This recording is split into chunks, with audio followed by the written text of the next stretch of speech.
So last year I mentioned how cool I thought it was that the open source badge was an actual PCB. And then in the back you've got like a blank space so that you can ask creators to sign it. Last year I got Electroboom and Evan and Caitlin. But this year they really took it to the next level, and if you pay close attention to the badge you can see some mounting holes for parts. So this is not only like a PCB material type thingy, but it's got like an actual working circuit. So in the back, this year I got Michael Reeves' signature. You also get like the parts list and some instructions on how to mount some of those that are polarity sensitive. Of course, you don't get as much space for signatures as last year, but I think that's a small cost to pay for like having an actual working circuit there. There was a booth in the event that was selling like a kit with all the parts needed, but when somebody told me that, it was already sold out. So I waited until I got back home in Brazil to source the parts myself and then actually go and assemble it. Let's see if I can get it working, but it should be super simple. Just some LEDs, batteries, and resistors. Took me a little while to find one single store that had all the parts, especially because the parts are super cheap, and in comparison the shipping cost is very high. So it's better to purchase all the parts in a single store. Somebody might say to source the components from local shops, but I've had countless bad experiences in the past. Customer service is terrible, and they're known to source components from junkyards and then charge you the same cost as a new one, which is absurd. And usually they won't have the exact component you asked for, but they'll say, oh, take this one, it's the same thing, but it's never the same thing, okay? So shout out to Saravati, which is the store that I found that had all the parts. I do buy electronics from local shops, but like even then I buy them through the internet. The only part that's not actually the one that's listed on the back of the badge is the battery holder, but that's a simple fix. Like I got this one from Saravati, which has like a switch on it, and I think I'll just use some hot glue to glue the backplate to the badge,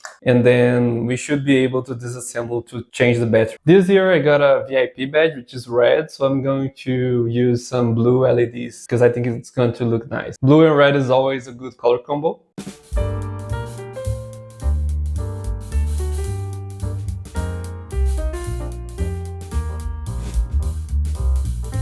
So I really wanted to test before soldering the battery in, and of course it didn't work on the first try, as usual. But I was pretty sure the issue was with the transistor because I did a pretty bad job there, so I went back and fixed it. And after turning on the battery, we finally got our red badge with glowing blue eyes. This is what it looks like from the front. I really like how they incorporated the components in the design, and it's kinda symmetrical but not quite. Especially how they use the capacitors as the cattle ear tag, since the event was held at Cow Palace and all. And this is how it looks like from the back. We can still see Michael's signature there, and as I mentioned, we can disassemble to change the battery, and the silver tape acts as a strain relief for the battery cables, besides looking nice.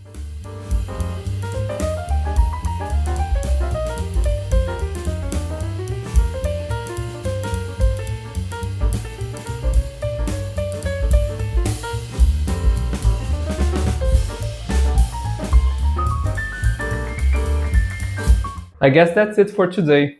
See you next time.